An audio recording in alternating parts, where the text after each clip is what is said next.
बिस्मिल्लाहिर्रहमानिर्रहीम अस्सलामु अलैकुम वरहमतुल्लाहि वबरकातुहू। इमरान खान की ये बात कि मैं सोच भी नहीं सकता था कि यह साजिश कामयाब होगी, आपको पता है कि इसका क्या मतलब है? नाज़रीन, आपको वीडियो क्लिप सुनाता हूँ साबिक डीजी ISI का। तहलका खेज इंकशाफ है। एक ऐसी पेशन गोई जो आज से 10-11 साल पहले की गई थी 100% दुरुस्त साबित हुई है। अफगानिस्तान से अमरीकी इनखला में दो बड़ी तब्दीलियां आई हैं। अमरीकी इनखला और उसके बाद अमरीका में इस्टेब्लिशमेंट ने ट्रंप को हरवाया और फिर अमरीकी इस्टेब्लिशमेंट ने पाकिस्तान में भी रिजीम चेंज किया। मेरी बात उस वक्त किसी को समझ नहीं आ रही थी। थोड़ा सा आप पीछे जाएं, गौर करें। जो कुछ पाकिस्तान में हुआ है इसको आप जोड़ें। आप जो बाइडेन और ट्रंप के दरमियान इलेक्शन था और उसके बाद की सूरत हाल जरा मुवाजना कर लें, फिर मैं आपको क्लिप सुनाता हूं, आपके होश उड़ जाएंगे। अब आपने इस सिनारियो पे गौर करना है। बाइडेन के आने के बाद भी लाखों अमरीकी मरे हैं कोरोना से, लेकिन आप खबरें निकाल के देख लें ट्रंप के ज़माने की और बाइडेन के ज़माने की। जॉब क्रिएशन के बारे में ट्रंप के ज़माने की खबरें निकाल लें कोरोना आने के बाद, जब इसे निकालने का फैसला हो चुका था फाइनल, क्योंकि अफगानिस्तान का इनखला तय हो चुका था। बिल्कुल वही सेटअप था, वहां पे चल रहा था। अमेरिका में तनकीद चल रही थी जैसे पाकिस्तान में इमरान खान के खिलाफ चल रही थी। बिल्कुल सेम सूरत हाल की गई थी, क्योंकि वहां भी रिजीम चेंज का फैसला कर लिया गया था। अमूमी तौर पर अमेरिका में एक रवायत रही है कि हर प्रेसिडेंट 2 टर्म्स पूरी करता है। ये अमूमी तौर पे रवायत रही है अमेरिका में। पिछले आप 20-30 साल देख लें तो आपको जवाब मिल जाएगा कि अमेरिका के कितने सदूर ने 2-2 टर्म्स ली हैं लगातार।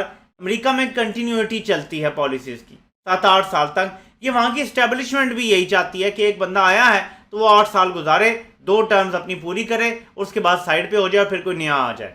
ऐसे उनकी जमहूरियत भी मजबूत होती है। लेकिन ट्रंप को एक्सेप्शन बनाया गया और इतनी पॉपुलैरिटी के बावजूद कि ट्रंप को पिछली बार से ज्यादा वोट मिले, लेकिन ऐसा झुरलू फेरा गया कि ट्रंप को शिकस्त दिलवाएगी। और उसके बाद क्या सूरत हाल देखें। ट्रंप का ट्विटर अकाउंट डिलीट करवाया गया, ट्रंप का मीडिया ब्लैकआउट किया गया। बिल्कुल इमरान खान के खिलाफ जिस तरह हुआ ना कि मीडिया ब्लैकआउट, अभी ट्विटर इनके कंट्रोल में नहीं है तो नहीं कर सकते पाकिस्तान में जो न्यूट्रल्स हैं, लेकिन जो अमेरिका के न्यूट्रल्स हैं उन्होंने ट्विटर से उसका अकाउंट डिलीट करवाया, जाती भी और दूसरा भी।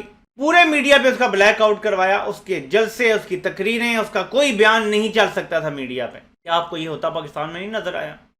इस सब का ताल्लुक अफगानिस्तान में अमेरिका के इनखला से था, जिसकी तैयारी पहले चल रही थी। मैंने पिछली वीडियो में बताया कि इमरान खान का आना क्यों ज़रूरी था, हमारे न्यूट्रल्स को क्यों लगा कि ज़रूरी है, और काम निकलने के बाद जाना क्यों ज़रूरी था।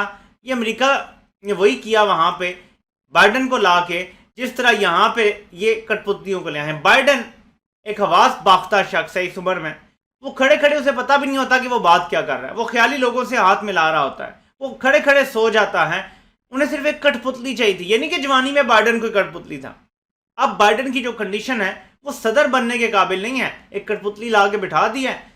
हुकूमत इस्टेब्लिशमेंट चला रही है अमेरिका में, वही इस्टेब्लिशमेंट यहाँ पे न्यूट्रल्स को ऑर्डर देती है, या न्यूट्रल्स की रिक्वेस्ट के बाद सारे मामला तय होते हैं।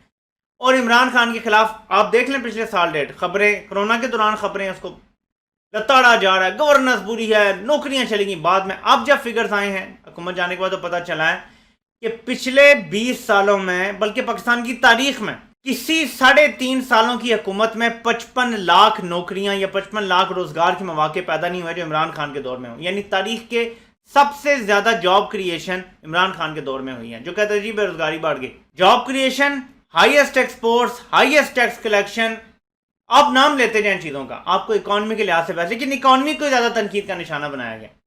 बाकी चीज़ों में मसाइल हो सकते थे, लेकिन मईशत तो नंबर 1 चीज़ थी। यही किया गया अमेरिका में भी। अब ये दोनों चीज़ें कनेक्टेड हैं। ये क्यों मैं कह रहा हूँ कनेक्टेड हैं? आप साबिक डीजी ISI की ये ज़रा 59 सेकंड का एक वीडियो क्लिप देखें, आपको सारी कहानी समझ आ जाएगी।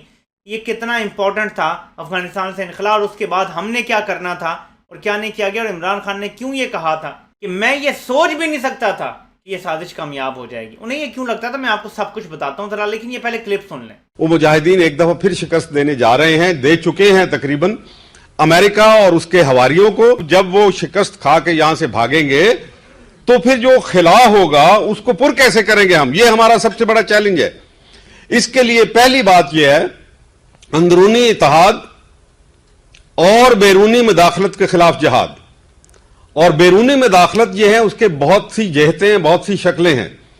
एक जो बहुत ही वाज़ेह शक्ल है ये कि बैरूनी मुदाखलत दरअसल हमारे ऊपर अपने कठपुतली हुक्मरान मुसल्लत करती है, कि बैरूनी मुदाखलत दरअसल हमारे ऊपर अपने कठपुतली हुक्मरान मुसल्लत करती है। यह सबसे बदतरीन शक्ल है बैरूनी मदाखलत की। उनके हमले नहीं हैं। अमेरिका ने पहले ही कह दिया था कि अफगानिस्तान पाकिस्तान एक मैदान जंग है। मैदान जंग एक है, लेकिन इसके दो हिस्से हैं। एक के अंदर वो जंग लड़ रहे हैं बराह रास्त, दूसरे के अंदर वो जंग लड़ रहे हैं खुफिया, इनविजिबल वॉर। ये नाज़रीन 59 सेकंड का क्लिप आपको बताता है कि जो नेशनल सिक्योरिटी कमेटी ने अपने 2 बार मीटिंग के बाद एलामिया जारी किया, उसमें कहा कि मुदाखलत हुई है। साबिक डीजी ISI हमीद गुल ने 11 साल पहले यह कह दिया था कि जब अमेरिका अफगानिस्तान से निकलेगा, जो खला पैदा होगा, 2 काम करने होंगे पाकिस्तान में, एक इत्तेहाद और नंबर 2 हमें बैरूनी मुदाखलत के खिलाफ जिहाद करना होगा, क्योंकि वो अपने कठपुतलियों को यहां बिठाएंगे। क्या वो हुआ या नहीं हुआ?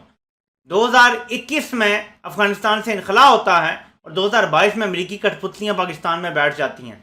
मेरे पाकिस्तानियों, अगर ये सुन के, ये देख के भी आपको होश नहीं आएगा तो फिर पता नहीं कब होश में आएगा। पाकिस्तान का सौदा कर दिया गया है, पाकिस्तान को बेच दिया गया है, और बेचने वाले शर्मिंदा भी नहीं है। मैं आपको बता रहा हूं, बेचने वालों को यह भी नहीं लगता कि उन्होंने कोई गलती की है। यह भी आपको बता रहा हूं। और सबसे तशवीशनाक बात यह है, फिर दोबारा दोहराता हूं, पाकिस्तान की अवाम अपनी फौज के साथ ऐसे खड़ी है, बिल्कुल हाथ में हाथ डाले खड़ी है। आज भी 4-5 लोगों के गलत फैसले, जो उनकी दानिश में सही फैसले हैं लेकिन अवाम को पता है कि गलत हैं, अगर उसके खिलाफ अवाम सरापा एहतजाज है तो इसको इदारे की तरफ मत मोड़ा जाए। और ये जो PR कैंपेन चल रही है, ये इंतहाई लो लेवल की हरकत है। शहीदों को मत इस्तेमाल करें, उनकी औलादों को। खुदारा मैं हाथ जोड़ता हूं, इस फैसले को दुरुस्त कर लें। आपको शहीदों के बच्चों के साथ तस्वीरें शेयर नहीं करनी पड़ेंगी। ये इंतहाई जिल्लत का मकाम है कि आपको अपनी PR कैंपेन के लिए शहीदों की औलादों को इस्तेमाल करना पड़ रहा है, आपको सेलिब्रिटीज को इस्तेमाल करना पड़ रहा है, आपको इश्तिहार चलवाने पड़ रहे हैं, बैनर्स लगवाने पड़ रहे हैं। ये इंतहाई लो लेवल पे आप ले गए हैं अपनी पॉपुलैरिटी को खुद ही, और ये मजीद लो होती जाएगी अगर आप ये करते चले जाएंगे। सिंपल एक हल है, अपनी गलती दुरुस्त करें, कठपुतलियों के ऊपर से हाथ हटाएं, लोगों को अपने अपने रास्ते जाने दें। इलेक्शन का रास्ता हमवार हो जाएगा। इलेक्शन हो, शफाफ इलेक्शन हो, अवाम को शफाफ होते नजर आएँ, कोई रिपोर्ट्स ना हो धांधली की या खराबी की। उसके बाद आप देखेंगे कि मुल्क एक अमन के दौर से गुजरेगा इंशाल्लाह। एक ज़बरदस्त तरक्की का दौर आएगा पाकिस्तान में, आज़ादी खुद मुख्तारी का दौर आएगा पाकिस्तान में, जो हम सब चाहते हैं। यही हमारी ख्वाहिश है। इल्ज़ामात क्या लग रहे हैं जी, भारतीय एजेंडे पे लोग चल रहे हैं। लोगों का ये रिस्पॉन्स ज़रा चेक करें कितने ज़्यादा हैं। मैं आपको दिखा नहीं सकता इसके नीचे क्या क्या लिखा हुआ है, लेकिन आपको रिपोर्टें दी जा रही हैं जी ये ज़्यादा भारतीय और बॉट्स हैं। भारतीय आपसे कहेंगे कि पाकिस्तान में शफाफ इलेक्शन करवा दो, भारतीय आपसे कहेंगे कि पाकिस्तान को गैरत का मुजाहरा करना चाहिए। भारत कब से ये कहने लगा? भारत तो खुश होगा कि अमेरिका की गुलामी में हम चले गए हैं, भारत की बालादस्ती हमने कबूल कर ली है खित्ते में। भाई आपने ये जो काम किया, आपने तो भारत की बालादस्ती कबूल कर ली है खित्ते में। शरीफों का वापिस आना सिर्फ एक चीज बताता है कि पाकिस्तान ने भारत की बालादस्ती कबूल करने का फैसला कर लिया है ऑफिशियली। शरीफों का तो मतलब ही है कि भारतीय बालादस्ती कबूल कर ले, भारत को आंखें नहीं दिखानी, भारत के खिलाफ बोलना नहीं है, कश्मीर पे बात नहीं करनी, आवाज़ नहीं उठानी, बैक बेंच बर्नर पे डाल दो। यही है ना सारा। तो नाज़रीन, अब मैंने ये आपके सामने ये कुछ तो रख दिया। मैं आपको बताता हूँ कि इमरान खान ने जो ये कहा था कि मैं तसव्वुर भी नहीं कर सकता था कि साजिश कामयाब होगी, उसकी वजह मैं बताता हूँ। इमरान खान को ये तो पता था कि न्यूट्रल उसके खिलाफ हो गए हैं और काफ़ी टाइम से पता चल रहा था, ये इमरान खान को पता था। लेकिन जब ये साइफर आ गया ना, इमरान खान को ये भी रिपोर्ट थी कि अमरीकी मुलाकातें कर रहे हैं, लेकिन रैंडम मुलाकातें और उन सब को मुरतब करके एक बाकायदा साजिश और मुदाखलत, ये मुख्तलिफ चीज़ें हैं। रैंडम मुलाकातें हो रही थी, इंस्टिगेट करने की कोशिश हो सकती है। ये कोशिश कामयाब होगी या नहीं, ये इमरान खान को आखिरी दिन रात को 12 बजे पूरी तरह से पता चला। जब बाहर प्रिजनर वैन्स आ गई, रात को 12 बजे अदालतें खुल गई। एक अदालत 10-11 बजे खुली, ख़ास तौर पे वो अदालत जो 10 बजे या 11 बजे खुली, जिसमें ये पटिशन आई थी कि इमरान खान अगर आर्मी चीफ को तब्दील करते हैं तो इससे रोका जाए। यहाँ पे सारा खेल इमरान खान पे खुला के एक्चुअली इमरान खान ये समझ बैठे थे कि मेरे खिलाफ तो हो सकते हैं, लेकिन कम से कम पाकिस्तान के खिलाफ साजिश को रोकेंगे। इमरान खान को झटका तब लगा जब ये समझ आई उन्हें कि मेरे खिलाफ हो गए हैं, और इतने खिलाफ हो गए हैं कि पाकिस्तान के खिलाफ भी साजिश होने देंगे, बल्कि उसमें भरपूर शिरकत करेंगे। और ये वो शौक था जिसने इमरान खान के सिस्टम को भी हिला के रख दिया। और वो पहली तकरीर इमरान खान ने जो इक़्तिदार जाने के बाद की थी पेशावर में, वो गुस्सा सब लोग फील कर सकते हैं। उसके बाद इमरान खान ने अमरीकनों और इस तरह के लफ्ज़ इस्तेमाल नहीं किए, इमरान खान थोड़े से काम डाउन, लेकिन वो जो थी ना कि अमरीकनों तुम होते कौन हो हमें माफ़ करने वाले, हमें नहीं चाहिए तुम्हारी माफ़ी, और इस तरह की बातें की थी। ये क्यों की थी? ये वही गुस्सा था कि जिन पे मान था, जिन पे तकिया था कि चलो मेरे खिलाफ होंगे, मुल्क के खिलाफ तो नहीं होंगे। शौक तब लगा कि मेरे खिलाफ इतने हो गए हैं, मुझसे इतनी दुश्मनी हो गई है कि मुल्क की परवाह भी नहीं रही। और अब आप देख सकते हैं, मैं जो आपको बात बता रहा हूँ ये आपके सामने है। मुल्क के किसी कोने में चले जाएं आप, किसी गली मोहल्ले में चले जाएं, किसी गांव में चले जाएं, कहीं चले जाएं, मेरा चैलेंज है आपको, वहां पे भी लोग ये कहेंगे कि क्यों अमरीकी कठपुतलियों को लेके आए हैं, क्यों नहीं इमरान खान को इस साजिश से बचाया गया, क्यों इस साजिश को रोका नहीं गया। हर बंदा ये सवाल कर रहा है, लेकिन इसके बावजूद आपको डिटाई नजर आ रही है कि कहते हैं इलेक्शन टाइम से होंगे। यहां तक कि आखिरी जो इमरान खान को मैसेज गया, जिसके बाद नंबर शंबर सारे बंद हुए हैं, आपको पता है, आखिरी जो मैसेज गया इनडायरेक्ट तरीके से किसी के जरिए कि जी 6 महीने आप वेट कर लें। 6 महीने में क्या करना है? इमरान खान को जलील और रुसवा कर देना है, केस बना देने, हो सकता है सजा भी दिलवा दें, नायल भी करवा दें, उसके बाद ठीक है इलेक्शन होते रहें। यानी इमरान खान को सही दीवार से भी लगाना है और इससे कह रहे हैं कि 6 महीने आप वेट कर लें।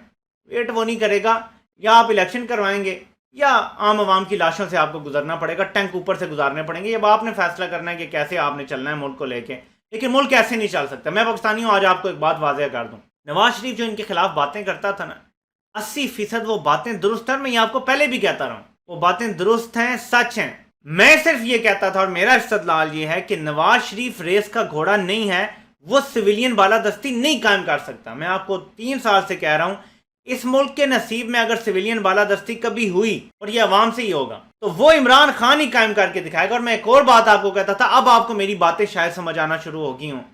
लोग सनसनी वालों की वीडियोस तो देख लेते हैं, मैं जो कड़वी बातें करता था तब जी आप जी इदारों के खिलाफ बात कर रहे हैं, मैं आपको सिर्फ बताता था फैक्चुअल चीज़ें जो हमें होती हुई नजर आ रही हैं। डॉट्स जब कनेक्ट हो रहे हों तो कोई पागल ही होगा जो देख के 2 + 2 4 के बजाय 5 बोलना शुरू कर देगा। तो मैं आपको ये सारी बातें बताया करता था पहले भी। मैंने आपको बार बार एक बात कही थी कि जो सिविलियन लीडरशिप होती है ना, उसके पास बंदूकें या टैंक नहीं होते, वो ताकतवरों से नहीं लड़ सकते, वो नंबर 1 इखलाकी कुव्वत से लड़ते हैं। और सबसे बढ़ के जब उनकी इखलाकी कुव्वत उनके साथ हो तो वो अवाम को साथ मिला के लड़ सकते हैं। अवाम की अक्सरियत के सामने सब बेबस हो जाते हैं, और ये बात मैं आपको शुरू से तबलीग कर रहा हूँ, समझा रहा हूँ। सिविलियन लीडरशिप टैंकों से नहीं लड़ सकती क्योंकि उनके पास बंदूक नहीं होती, जवाब में टैंक मिसाइल नहीं होते। आप सिर्फ इखलाकी ताकत से लड़ते हैं कि मैं करप्ट नहीं, मैं मुल्क के लिए अच्छा हूँ, मैं वफादार हूँ मुल्क का, और नंबर 2 अवाम मेरे साथ है। अर्दवान ये करके दिखा चुका है। पाकिस्तान में ये नौबत ना आए और इतनी खुली डिवाइड ना हो तो बेहतर है, और एक अच्छे तरीके से ट्रांजिशन हो जाए और मुल्क बादशाहत से सिविलियन साइड पर चला जाए तो अच्छा है।